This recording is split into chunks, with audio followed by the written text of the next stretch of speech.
I swear, if you need to hide a Christmas gift, a birthday present, any type of gift from me, just hand it to me. Tell me to put it away.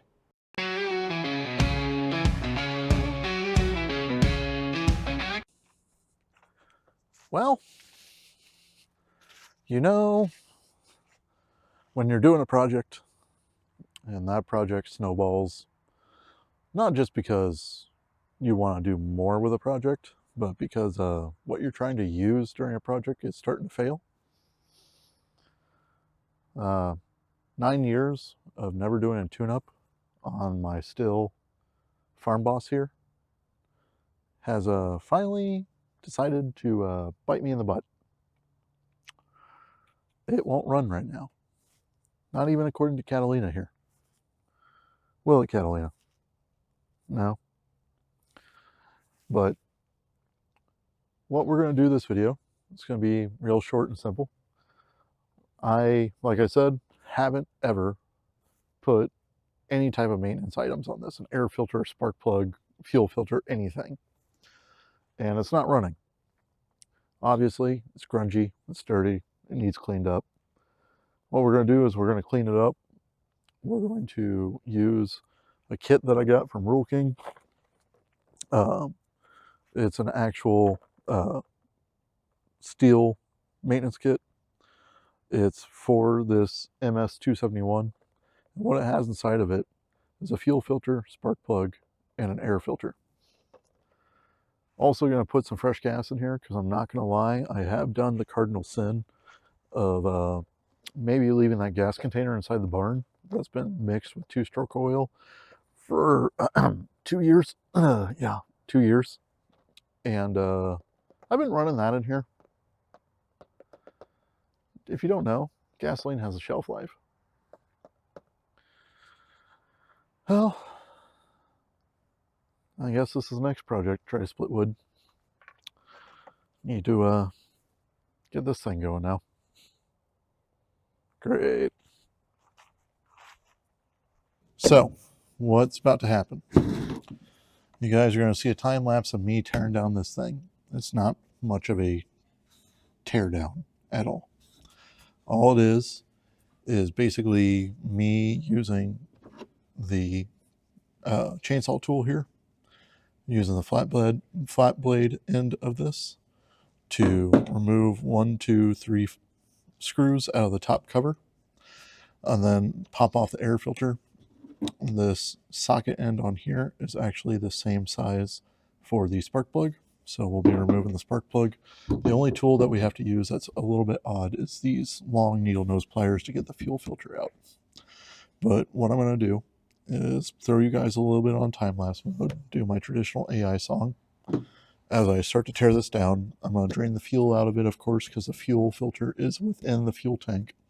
And then I'm going to be using some parts cleaner, brake cleaner, sorry, to wipe this thing down as I'm working on it. It needs a bit of a cleanup. It's had a rough life, let's say. So I'm going to go ahead yapping. I'm going to go ahead and start getting this thing torn down.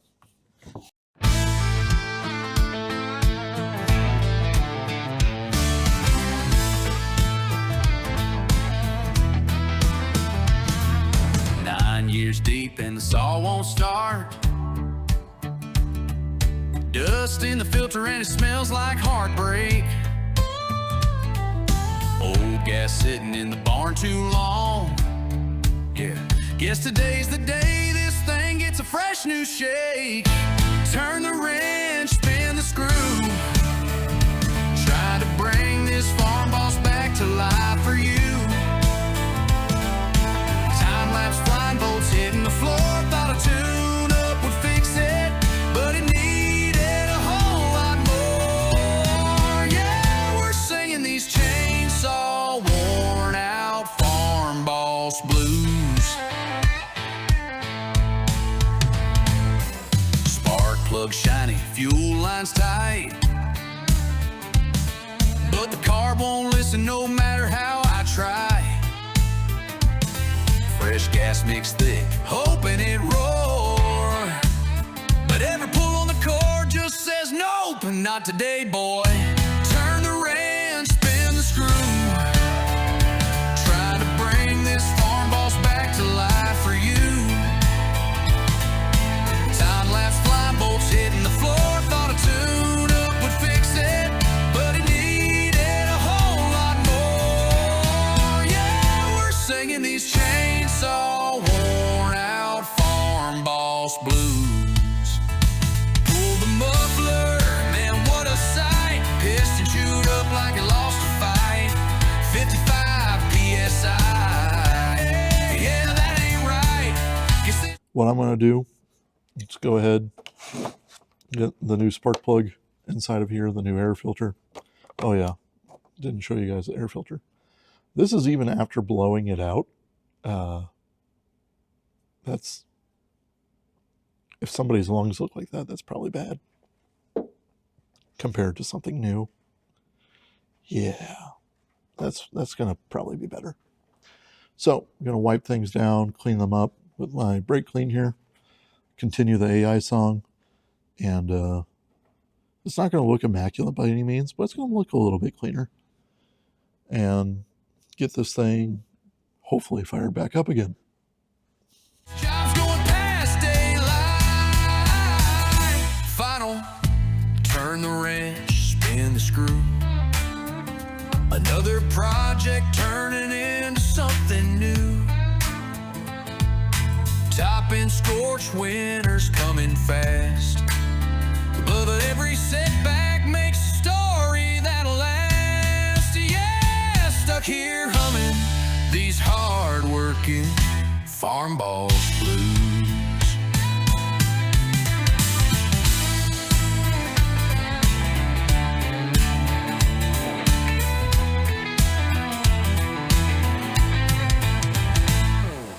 Turn the wrench, spin the screw.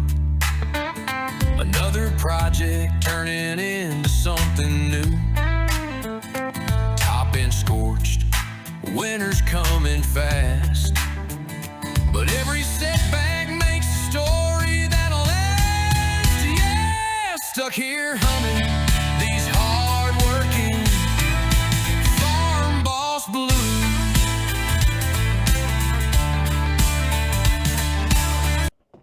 I swear, if you need to hide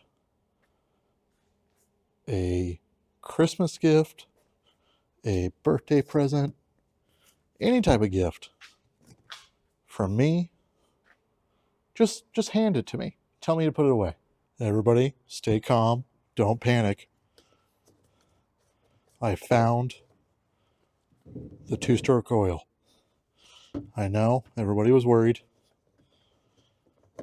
but got 2 gallons of fresh gas here. Go ahead, dump in these 2 containers worth of two-stroke oil as per the instructions. Wow, that's thick. Thick and juicy. Wow.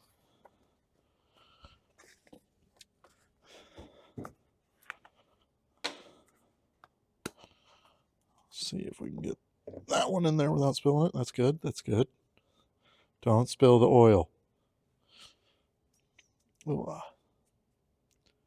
you guys ever seen the documentary on, I forget, was it Desert Storm? Where they lit the oil fields on fire and they had to hire in those teams to put out the oil field fires. That stuff was insane. Just the engineering behind it of you have a fire that's constantly getting fed fuel. And of course, it's out in the open, so it has all the oxygen in the world. And it's literally in an oil-soaked field in the desert. How do you put out that fire? That's basically what a couple companies were tasked with after that, try to get those oil fields back under control. And some of the equipment and everything they used was amazing. Some of the instances they could just take a payloader and just scoop the dirt and put dirt over it to snuff it out. But some of them they couldn't. Had to get like basically jet engines with nozzles on the end of them, blow the fire away, and then start spraying it with water. And as you guys know, oil and water don't mix very well. Okay. Now we're going to see if this thing will fire up. I'm excited. Also very hopeful. Please fire up. I love you, Chainsaw. I love you. I know I've abused you. I haven't taken care of you. But please don't be hurt.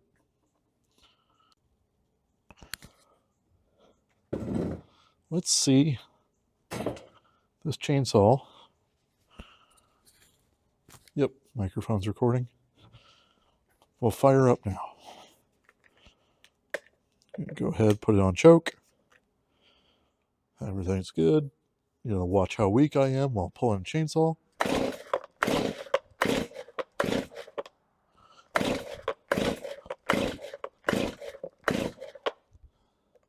Take it off choke because I'm smelling fuel.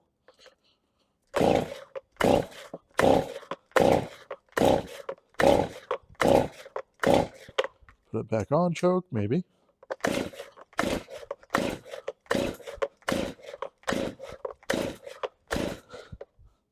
Still no luck.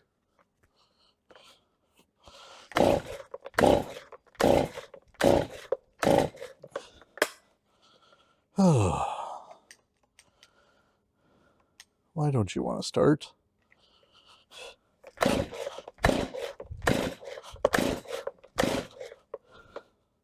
Well, crap.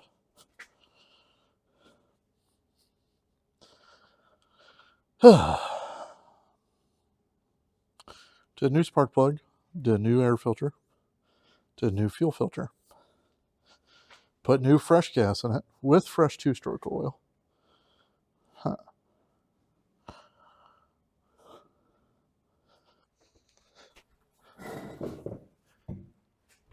So, after doing a little bit of pondering and thinking, again, haven't serviced this chainsaw in about 9 years of owning it. So, what I did do is I ordered us a new carburetor. Took a few days to get here from eBay, but carburetor, the part number that I did order, right there. I'm going to give this a shot. Yes, technically I could have rebuilt this carburetor, but after dealing with it on the Ferguson and sitting there and having to repeat steps because it's been years since I've rebuilt a carburetor, and then watching how tiny this carburetor was on YouTube University, I said, you know what? That doesn't seem something that I want to do. Now, I will say that Stihl technically has a special tool to get these little nuts out of this space right here. But from watching somebody on YouTube, they just used a really thin wall 8mm socket. So I got on that Jungle website and ordered up a nut driver kit, and I'm really hoping that it'll fit down there, and it does not. So what I'm going to have to do is get a deep well socket and hopefully not have to trim it down to get it down inside of there, which is going to be tricky. It needs, yeah, let's just make sure that it's 8 millimeters.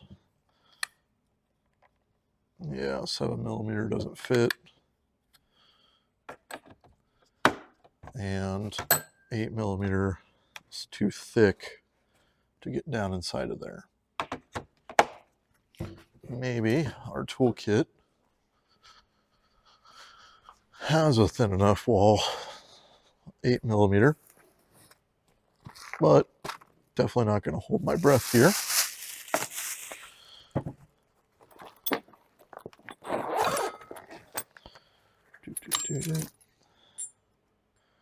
Yeah, those are pretty thick. I mean,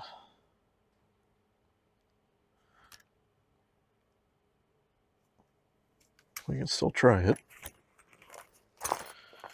And if it does fit, we're going to need a small extension and a ratchet for it. Really needs to be a 1/4 inch drive, 8 millimeter. But let's see if this thing will fit down in there. Nope. Wow, that's a really tight hole around that. Huh. Okay. Well, I will be right back after I go scavenge through my other toolbox and possibly grind down an 8 millimeter socket while I'm up there to get that fit. Why in the world would they design it like that? Okay, be right back. All right. So what I ended up doing was finding an 8 millimeter deep well socket. I put it in the impact here and I rotated it as I put it on the belt sander. And it's going to be hard to see in this video, but you can see that it has a taper going up from it. I don't know if you can see that or not, but basically I tapered it down and now it'll fit in there and actually engage the nut inside of here. So it is an 8 millimeter socket, but it is an extremely thin walled 8 millimeter socket. But after making a special socket tool for that, I guess we can go ahead and close this up, get it out of the way since it's not helping us at the current moment.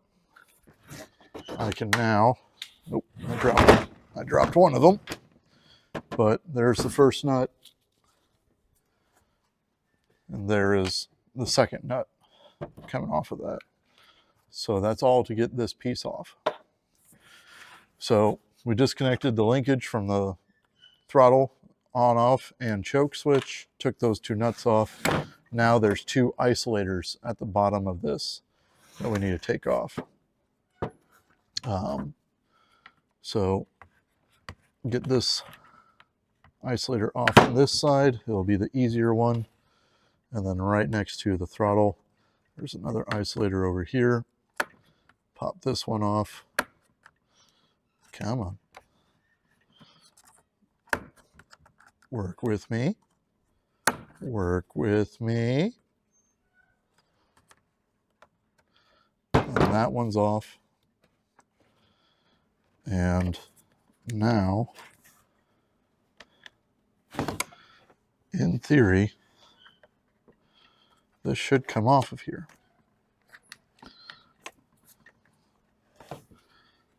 Gotta figure out what else is holding me up.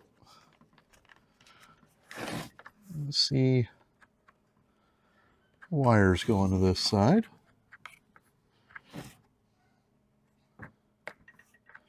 Must be going to this little micro switch. Let's see if I can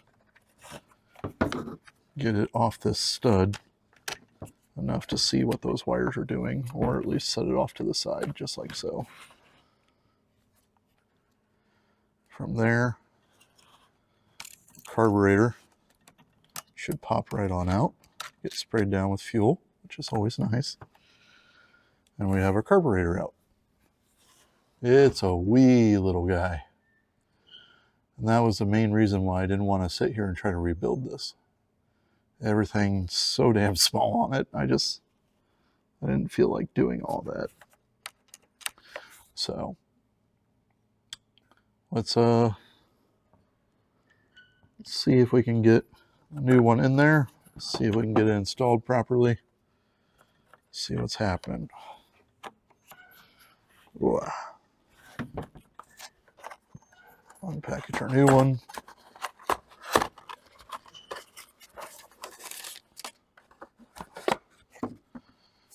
Compare apples to apples.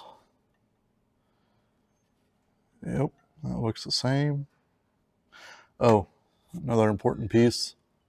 That black piece right there at the end of the carburetor, make sure it actually comes out because it should be on your new carburetor. So everything looks the way it should. Let's go ahead, pop this thing in there. Line it up with the studs. Slide it in.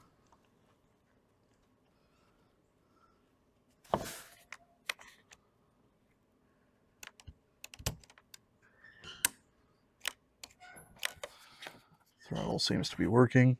You have a fuel line way in the back there. You got to make sure that you get it fully seated into that fuel line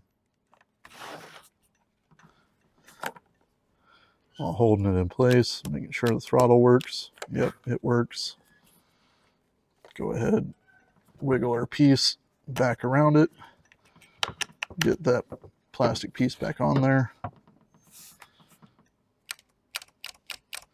Everything's still freely moving. Get these isolators back onto this plastic piece to help hold it into place,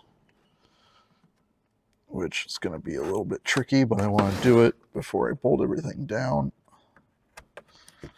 Give myself some more wiggle room. Okay, that should have been the hard one. Over by the throttle position should be harder. Now that I said that,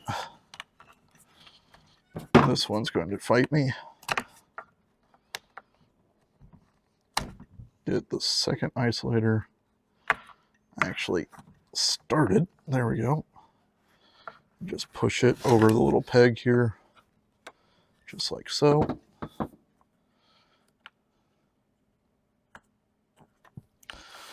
Get our air filter piece. There's 3 holes in the air filter piece. There's 3 holes on this. Make sure that they line up. Awesome. I'm going to put our flange nut on the end of our ground down socket. And I'm by far not saying that you need to go buy a special 8mm socket and do this. I had spare 8mm sockets from people that were throwing away toolkits or incomplete socket kits from the past. Like, let's face it, everybody loses their 10mm, and that socket set that you got new because you were missing about a quarter of your socket set, go find your 8mm from before, grind it down, and save yourself some money on that, because wanting special tools for things I have always thought was ridiculous. So, gonna get those just snug. Make sure that everything's in place. Remember, it's a very small engine. It doesn't need to be good and tight like I typically do with the Yatza. But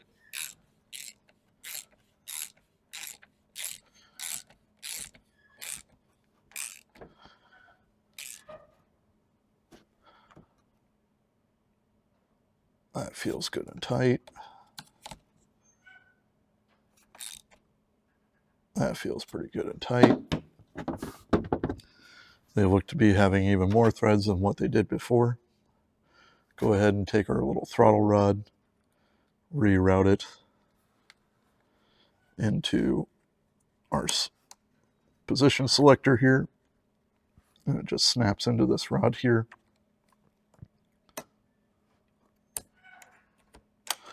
And that all works. Awesome.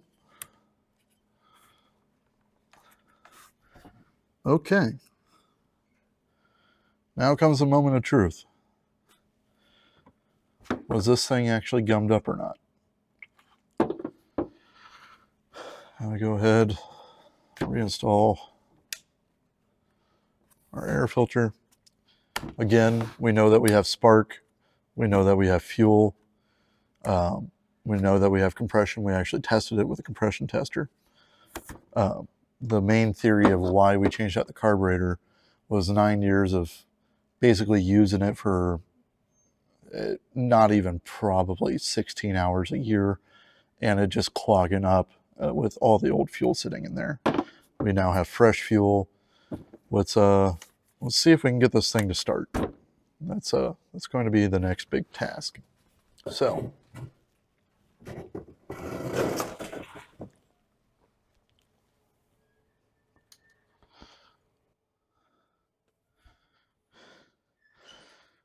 get that belly cam going again. And got choke on.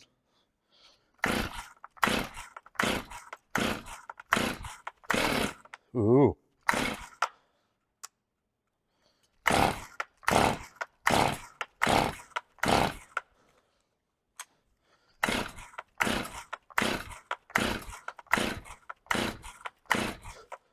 Definitely smell the fuel up in the carburetor. Now, granted, spilt fuel inside of here during it, but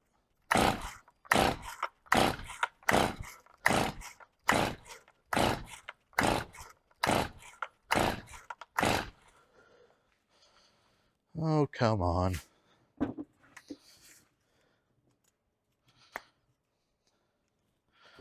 Just one more time. I'm going to pull out the spark plug,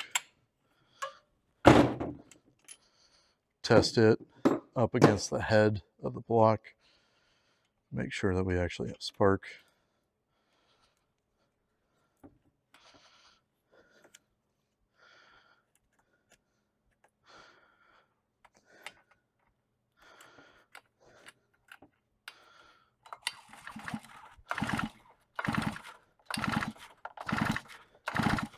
Yep, there was.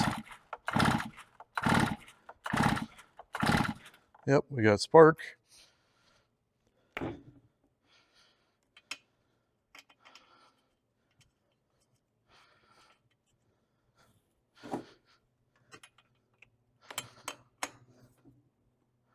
Tighten that back up. Putting it in the run position.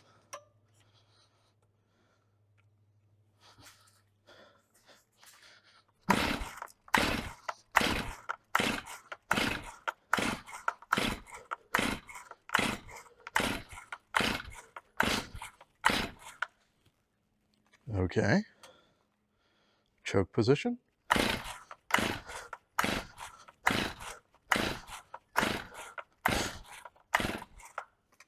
Well, I guess I'm going to do a little bit of research and see what the initial carb settings need to be and verify that on here. Verify that these carb screws, what typically you would reach through these holes and adjust, verify that these screws are in the correct positions. Don't know if this was used beforehand or anything. Didn't really come in a plastic baggie within the box. Doesn't mean that it wasn't used beforehand, but like right now we're currently in the run position. Everything looks to be tight. All the isolators are on. We're getting spark, we have fuel, we have compression. Just maybe not the right mixture of fuel. And nothing's happening. So let's it did bark off a little bit, which makes me happy, but we're gonna see what these are adjusted to and be right back with you.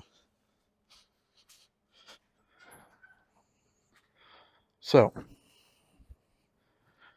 after consulting a friend about this,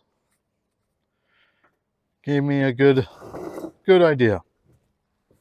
Said go ahead and remove the muffler and take a look at the piston. See what the piston looks like, and that'll tell you instantly what the condition is, which makes sense. Now, looking down here, as you can see, or hopefully you can see, let me look at my monitor here. Yep, it looks like you guys can see that. See that piston that's inside of there? That piston is supposed to be smooth. It's supposed to be looking like new. Maybe a little bit of scoring, but nothing huge. And we're missing chunks out of it. It's very worn and not good.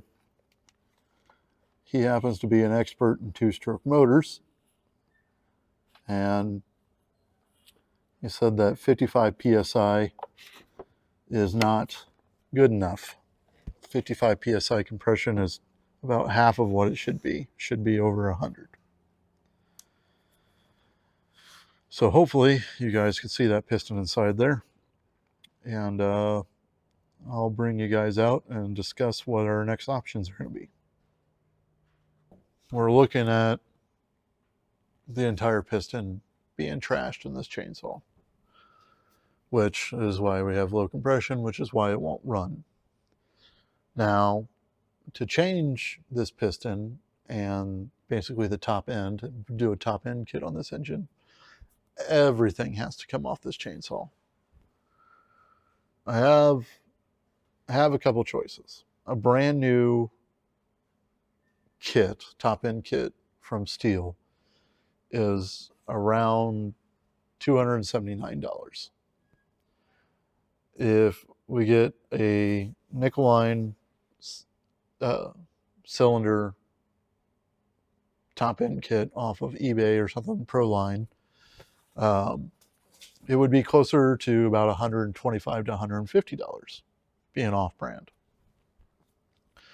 Now, the worrisome about this is that a two-stroke uses the oil inside the fuel, goes through the bottom end, and then goes up to the top end and actually burns. It lubricates itself through the fuel and the oil being mixed together. What most likely happened to this is my best theory, and what my friend's theory is that there was a leak or a seal somewhere, and ended up just getting worse and worse, and ended up running lean until it burned up the piston, which would go in sight with what I was doing. I was running it pretty hard, and I actually burnt through a full tank of gas, and it just eventually stopped working because the piston was burnt up. Makes sense. So now I have to decide if I want to blow this chainsaw apart, take it to Rule King, have one of their mechanics go through it, and have somewhat of a guarantee that it'll run. It's either way a gamble. While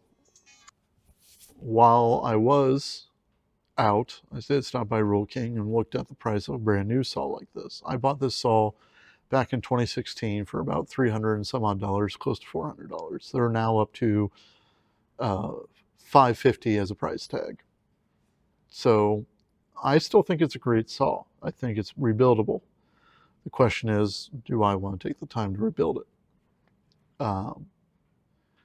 There's always an inherent risk when you go and rebuild something yourself.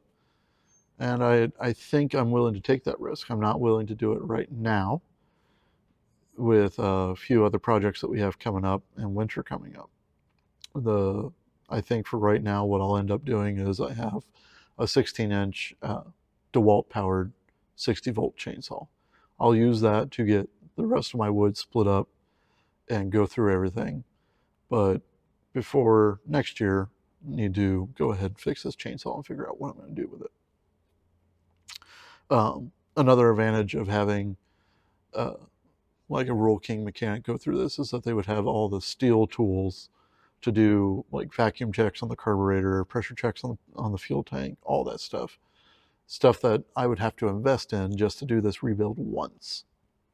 That doesn't make much sense in my head.